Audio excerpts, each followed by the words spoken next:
Welcome to the Night Mode edition of the Mark Jackson Show on the Come and Talk to Me Network. Special shout out to our guys, Cam and Mace, with my dynamic co-host, my guy, Blue. What a day. Game 6 basketball, playoff basketball was a special day, Blue.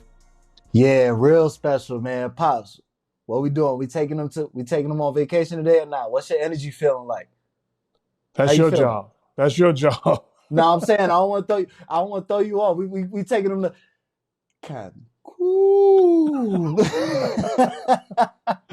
Nah, Pops. It was some good game. It was a good game tonight. I thought OKC battled. It wasn't a blowout.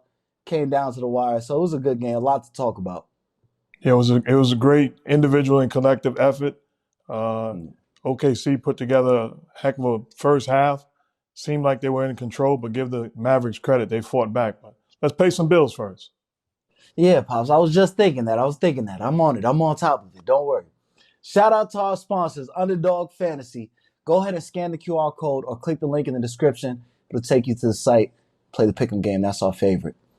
All right, Pops. First thoughts from this game. Seeing that the OKC Thunder are headed home.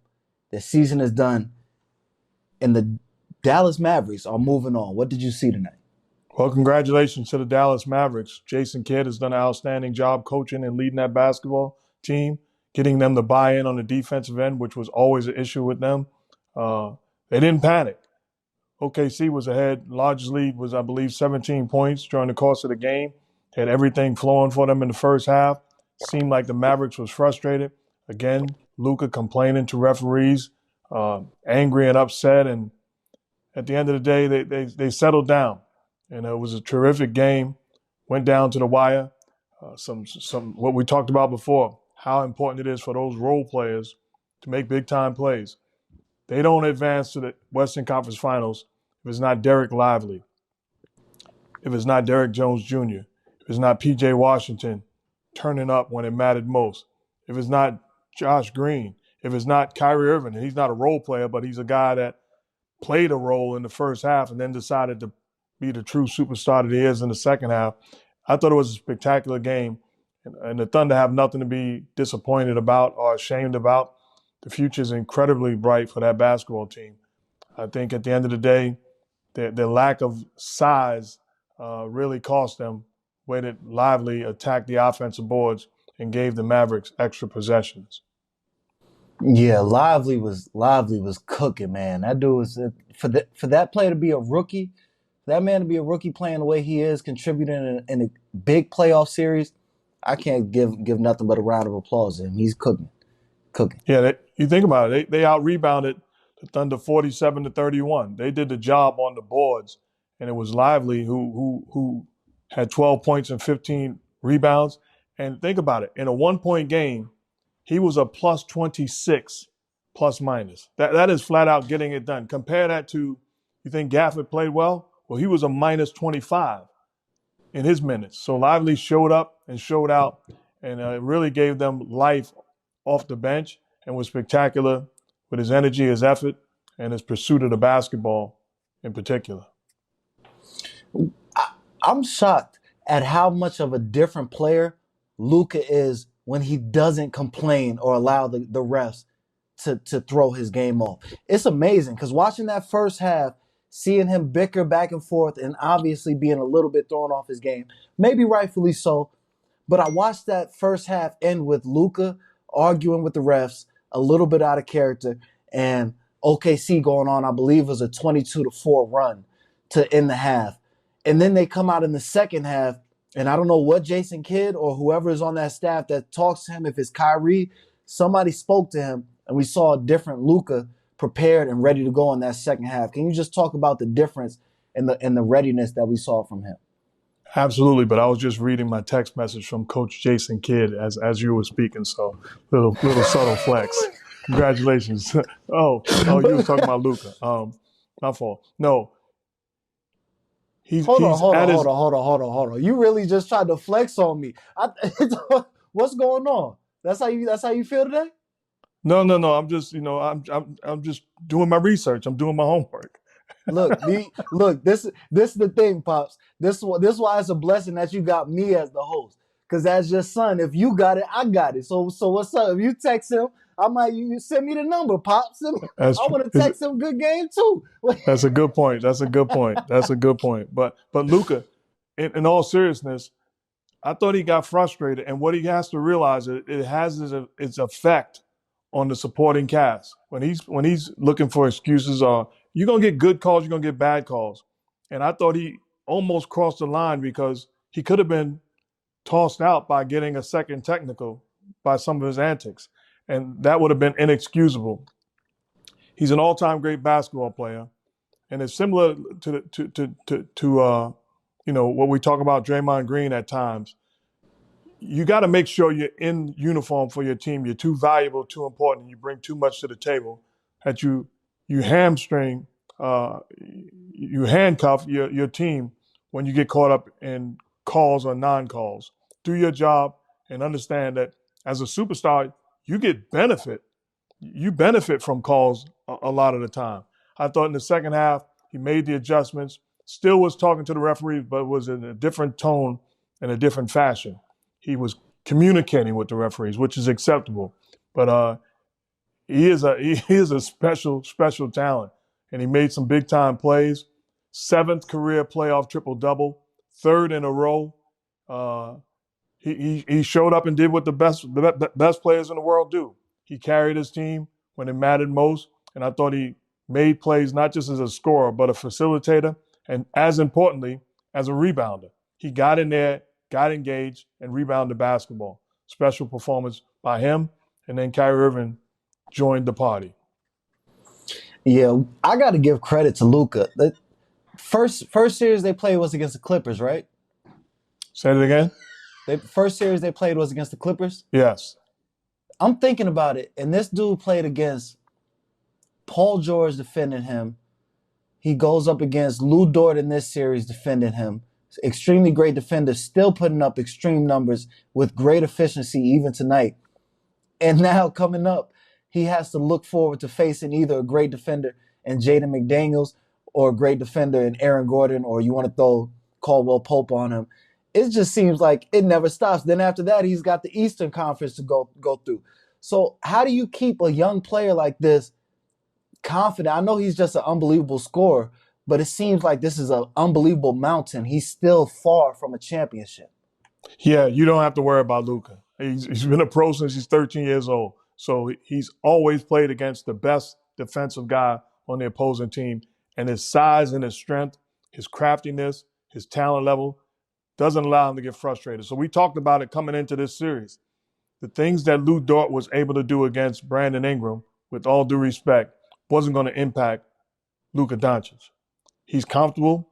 He loves the intensity of the defending guy, being physical, playing with force, trying to be disruptive, trying to frustrate him. He embraces it. There's no panic in this guy. The only panic is when he's upset with the referees. He's never panicked about somebody harassing him defensively. Now, somebody might have a good day defensively. Lou Dort has had good moments against him defensively.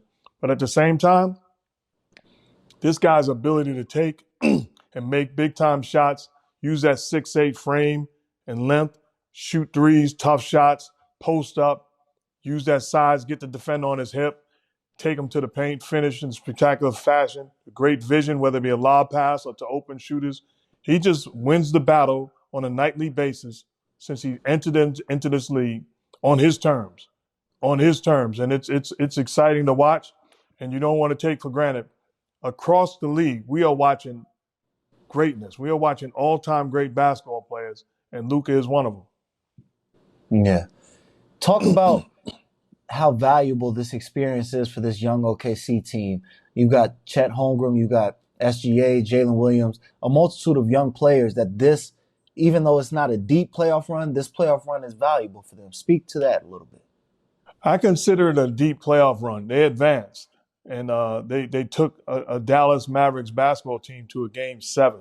They are one possession away from being in the Western Conference Finals. So this is a deep playoff run. They have a MVP candidate, legitimate MVP candidate, a guy that could have won the MVP award in Shea. They have young talent. They have money. They have draft picks. The future is incredibly bright for them. And the best thing you can get is experience. So in the meantime and in between time, they gained valuable playoff experience that's going to enhance and speed up the process for them moving forward. I thought it was a great year. You got Coach of the Year. You got a guy in the MVP candidate. You got Jalen Williams, who's a spectacular basketball player. You got Chet, who was in the mix for Rookie of the Year, along with Wemby, and a tremendous supporting cast. So you just have to regroup, use that experience, continue to develop, and continue to enhance the roster. And this team is going to be around for a long time to come, an absolutely long time to come. Give credit to Sam Presti and the job he's done for a long time now, assembling this team and retooling. If you're a part of this organization, are you moving forward thinking we need to get another star, or are you thinking we have our base, we can win with this, let's cultivate our culture, maybe add a few pieces through the draft and continue our chug along? Pause. No, to me, if a star is in the draft, that's the way you get it. But I'm going after free agent star to enhance the talent. I thought Shea was spectacular, but nothing wrong with getting another guy in there, whether it be a big or perimeter guy on the wing that can enhance your depth, your versatility, and another guy that can make plays. I think that the advantage they have is Shea is 6'6", Jalen Williams is 6'8", 6'9". So Giddey is 6'7", 6'8". They have size and versatility, so they don't have to worry about penciling somebody in at a position. They have the versatility that if a point guard's available, or two guards available, or small forward or power forward, or they have the versatility that they can just add into, and that person, whoever it may be, can fit into it. But I think one thing they have to do is get another big that can take the pressure off Chet. This is going to be a big summer for him, lifting weights and getting stronger and bigger, but add another big to enhance it, because you never know. They went to the Western Conference Finals with a fortunate win tonight. Now they're facing Joker. Now they're facing Rudy Gobert. Now they're facing Karl Anthony Towns with limited depth on that front line. So they got to go in thinking just in case to be able to answer all obstacles moving forward. They're more prepared by having depth on that front line. All right, there we go, Pops. On another side note, does your sweater say hope dealer? That's yes, sir. Hard. That's hard. Yes, sir. I'm just trying to do my job. I saw it and I loved that. it. Okay. I appreciate it. That's nice. I appreciate All right, it. Pops. Huh? Before you get into anything, I got to talk about it. I saw the heavyweight championship fight yesterday, and Tyson Fury lost a close decision to Alexander Usyk. It was a tremendous fight. Had him hurt. I believe it was round 9. Had him out on his feet. Referee could have stopped the fight, but didn't, allowed it to keep going. And the split decision went to Alexander Usyk. The rematch is in October. Looking forward to it. A tremendous, tremendous match. And two guys just showed up and really fought their tails off. Yeah, I missed it. I missed it today. I would have loved to watch the fight, but I had my son with me and he was fighting his sleep, so it's a different type of fight. he was fighting. He was fighting. So Shout out Noah. Shout out Noah. Shout out Noah. Shout out Noah. All right, Pops. Now, back to regularly scheduled programming. You just remind me, they're going to see us in the morning. Happy Sunday, y'all. If it's nice and nice outside, go look outside with some nice weather outside. Go ahead and click like and comment and let me know where you at.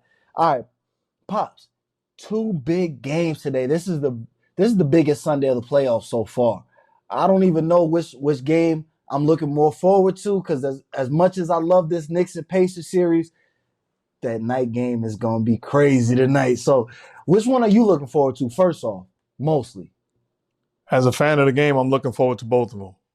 I know you're probably saddened for me to say that and not say one in particular, but it's 2 Game 7s. You know how fortunate we are to have 2 Game 7s on a Sunday, just chill and watch some basketball, watch my first place Yankees play also. So it's going to be a spectacular day. Anything else you looking forward to? The politician? What else? The Yankees, every game on the NBA, every WNBA game. You looking forward to? Is there a golf tournament going on right now too? Yes, yes, it is. Let's shout them out too. Who you looking forward to watching too? Don't worry about it. Don't worry about it. Don't worry about it. Go ahead, man. Go ahead. You just supporting everybody. Can I get which you waking up on Sunday which game has your attention? Like, oh, I'm on the edge of my seat. I don't know what's gonna happen. I don't know what's going to happen in either game. It's game 7. So I'm excited about both games. I guess if you twisted my arm because of the historic value that an Indiana Pacers and New York Knicks series has with me, I guess I'm looking forward to that more, even though I'm not. But I'll give you an answer and say that's the case. And hopefully you're satisfied with that answer. All right, Pop. So which one are you looking forward to? I need an answer. I really don't know. If you twisted my arm because of the historic value that an Indiana Pacers and New York Knicks series has, and me playing a part in it, I would answer that that would be the one I'm most looking forward to. But the answer is really neither one. I'm looking forward to both games, the game 7s. And as a fan of the game, I'm going to be sitting at the edge of my seat celebrating the great moments and the history that's being made with all 4 of those teams. All right, let me ask you. You've played for both teams. What is that feeling like waking up this morning and knowing I got to go handle business and it's a packed arena waiting for me? It's an unbelievable feeling, especially going to Madison Square Garden. I can remember having to go wake up in the morning, going to get my breakfast sandwich and coffee because back then you didn't have team meals like we had to. So we went to Bodega in Manhattan, and I would go, and I had, because Reggie was the enemy. So I'm from New York, so I'm good. But Reggie couldn't walk the streets of New York City. So they're wondering why I'm ordering 2 sandwiches and 2 coffees and 2 donuts. I had to get Reg food, so I had to bring it back to the hotel, and we'd have breakfast together and talk about the game plan and all of those things. So it was fun times. It was tremendous times. And then I can remember going to the game, fans banging on the bus back of the bus window, and Crazy Reggie opens up the back window, the big window of the bus, and yelling at the fans, and everybody's getting hyped up and motivated. So it's a special rivalry, one that we embrace, one that the fans embrace, and I'm excited for Sunday's game because they're going to experience something that they have not experienced before, and something that they will be able to treasure for the rest of their lives. It's a special place, and the best 2 words in sports is Game 7, and we got 2 of them. Are those the best? I'm not just gonna let you get it. Are those the best 2 words in sports? That's what everybody says. What, you got 2 other ones? There's a lot of other 2 words. Slam dunk. Slam dunk is not better than Game 7. I'm just thinking off the top of my head. I'm trying to think of 2-word phrases. Home run. I'm just saying it's not as clear cut as you trying to make it seem. I'm gonna give you the verdict every time you give 2 words. All right, I'm gonna watch. Wait, I'm gonna think of something. By the time this is over, I'm gonna think of something that's debatable with Game 7. All right, come on, man. All right, let me know. Any good stories from the night before? No, just not being able to sleep well. Just thinking about, you don't want to make a mistake, because every mistake it matters, and you want to make sure I'm prepared. I know their calls. I know how they've hurt us because they're in Game 7. I know their strengths, their weaknesses, how they've hurt us, how we've hurt them. I know the adjustments that's been made throughout the course of 6 games. I know what to expect, and it just keeps you up. So I don't care who you are, unless you're crazy, you're not sleeping well, and you're anticipating that. Truthfully, if we could play the game right now, we'd rather play it right now. I've been there before, and it's a fun time, and it's no better feeling than winning it, because you know you're advancing, and those other dudes are going home, and you're seconds away. Like today's game, last night's game, Oklahoma City and Dallas. You're seconds away from the decision being made, whether you're on vacation or you're advancing, and it's pressure at its finest. All right, let me ask you, what makes you so confident that the Pacers have the ability to come into the Garden, Game 7, and steal away a win?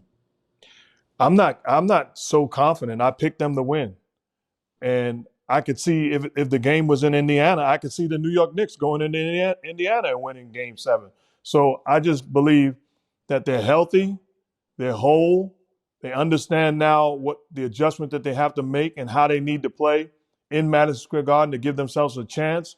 And I think the Knicks are a team that's trying to piece together pieces of the puzzle to see who's available, who's not. So many question marks. Who do we go to? Who do we trust? Who's healthy? And I just think that the Pacers are the healthier team, and they're coming off a game where they executed the adjustments that was needed. And I expect to see them win Game 7. But I would not be surprised, and this is not a bailout.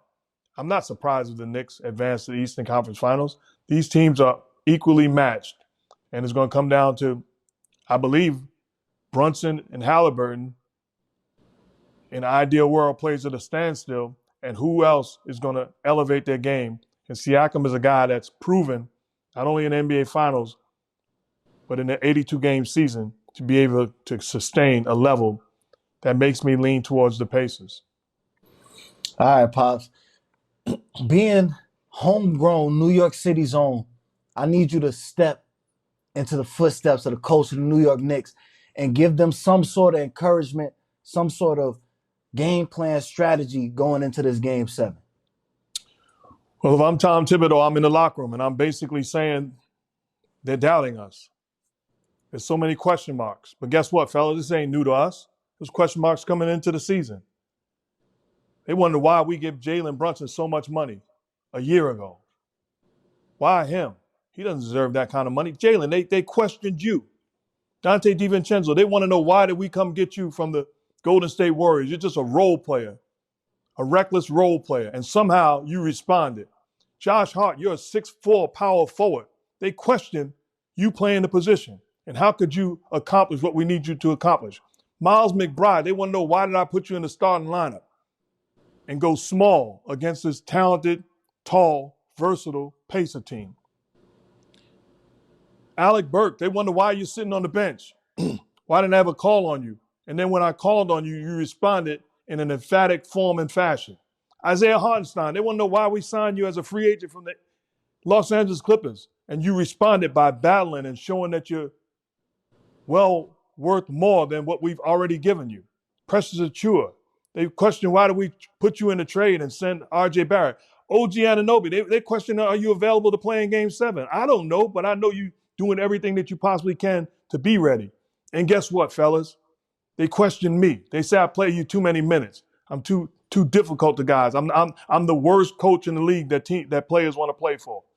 Well, let's keep on allowing them to make questions. And let's respond by forcing the issue and forcing them to watch us play against the Boston Celtics in the Eastern Conference Finals. And we'll have more questions, and we'll deal with them today. But as far as now, let's get this team out of here. And as Blue would say, send them to Cancun. Bring it in. You about to have me put up my hands up. All right. I'm ready to go hoop right now. I'm about to. All right. That was good. You know who my pick is. I'm not with you on this one. Knicks coming out with the win. Brunson ready.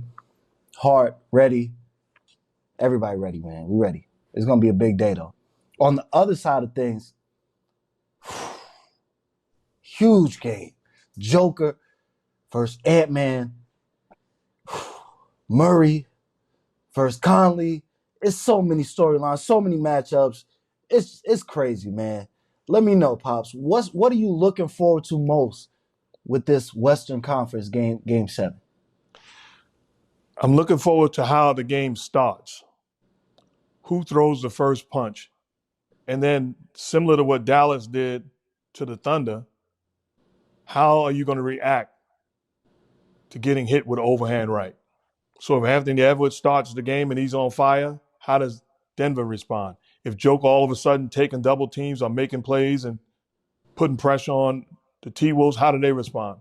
So to me, in Game 7s, who sets the tone and who makes a statement right away? I expect to see the Denver Nuggets make a statement right away, and then it'll be interesting to see if the T-Wolves have the ability to get back into the game. I think if the T-Wolves make a statement right away, I believe it's expected by the veteran team, and they'll climb their way back into the game similar to the way that Dallas did.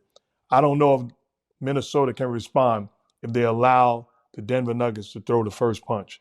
and in an emphatic form and fashion. So that's going to be something that's key for me to watch to start the ball game. If the game starts off in a way where Denver gets off to the races, I think it's going to be tough. The same way that you said, it's going to be tough for this team to dig back in. So I think it's very important that first quarter, those first 6 minutes of the game to set the tone and let the Nuggets know we not to be played with. We here for the long haul, and it's going to be 48 minutes against the wall.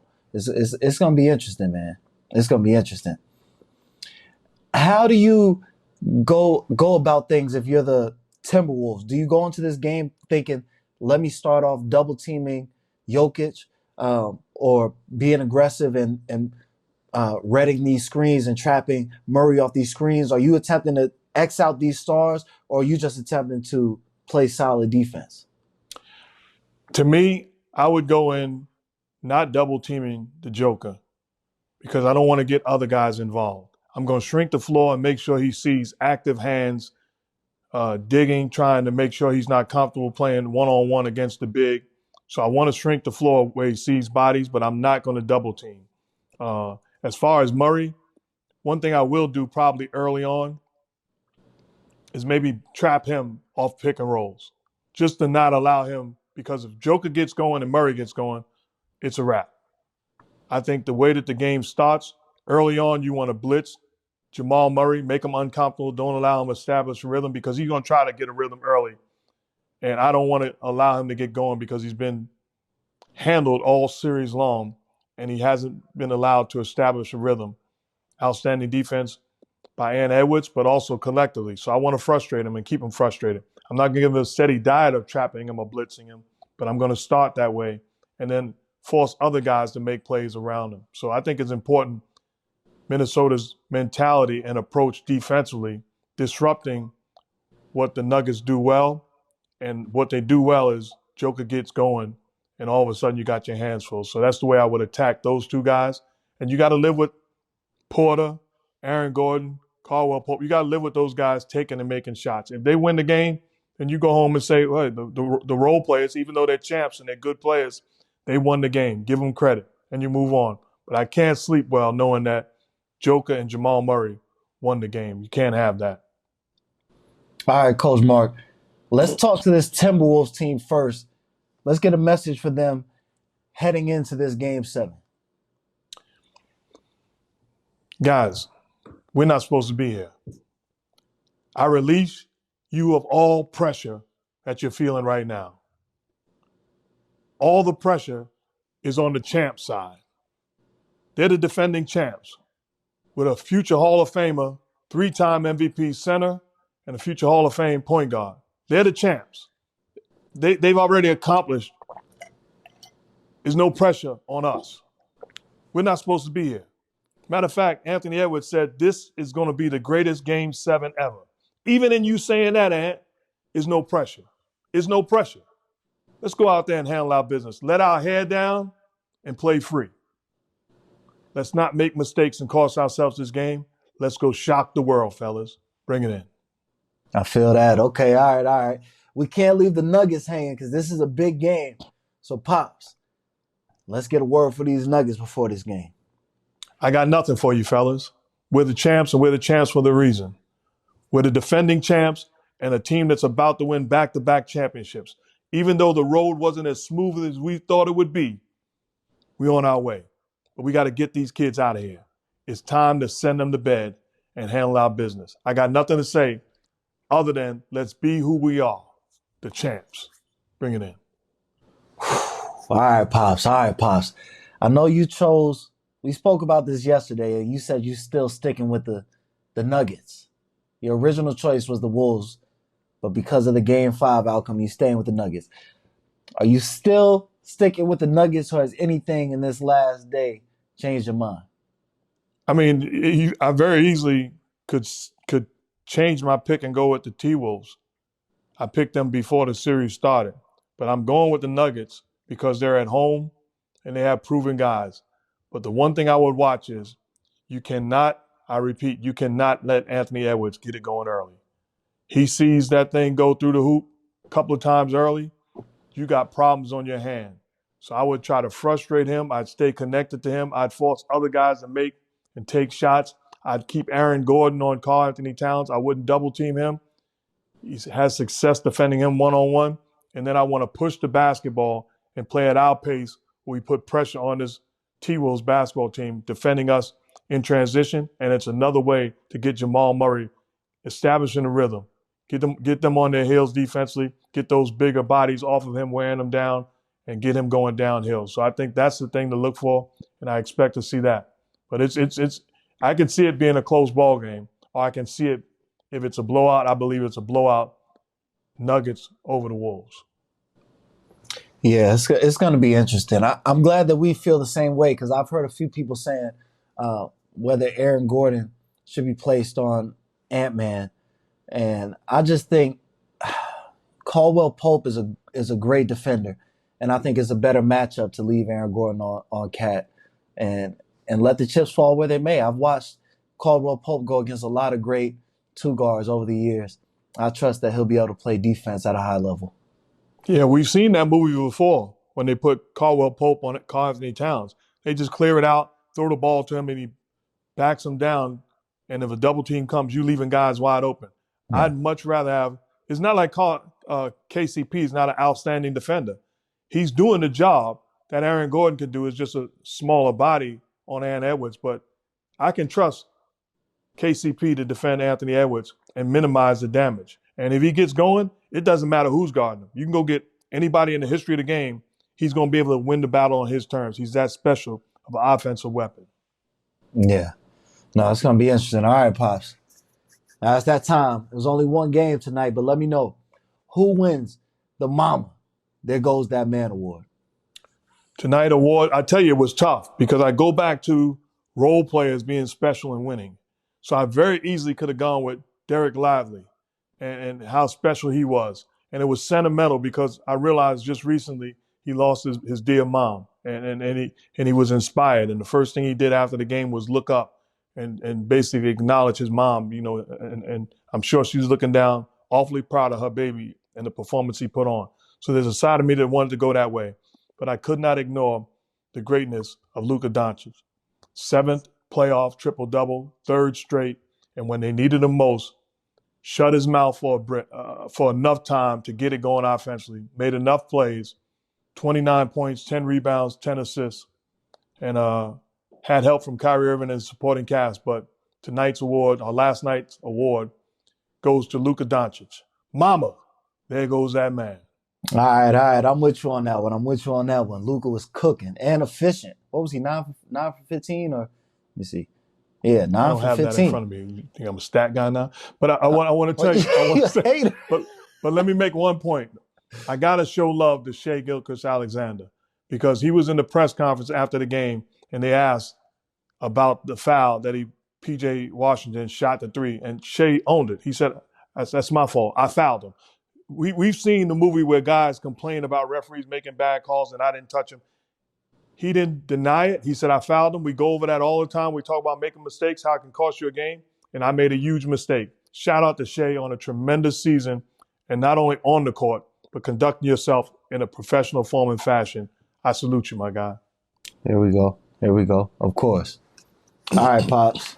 Let's give a shout out to our sponsors, Underdog Fantasy. Go ahead and scan the QR code or click the link in the description. It'll take you right to the site. Play the pick'em game. It's our favorite. That's a wrap for this episode of the Mark Jackson Show, the night mode edition with my guy, Blue. I'm Mark saying thank you so much for your love and support. Remember, just yesterday, Anthony Edwards, the great Anthony Edwards, the superstar franchise player of the Minnesota Timberwolves, was asked regarding Game 7 against the Denver Nuggets, do you want to win this for Michael Conley, the consummate pro that's your sidekick in the backcourt? Anthony Edwards looked at the reporter and said, I want to win this for me. It blessed me for him to say that because, and I'm talking to you right now that's watching, the sacrifices that you've made, how hard you've worked, the adversity that you face, you're back against the wall. Understand what you've gone through for this moment. The blood, all the sweat, all the tears. Look at yourself and acknowledge you earned this for you. You deserve this. So I dare you to look in the mirror and say, I'm doing this for me. Don't you let nobody convince you that it's selfish to think that way. You deserve it. Blessings.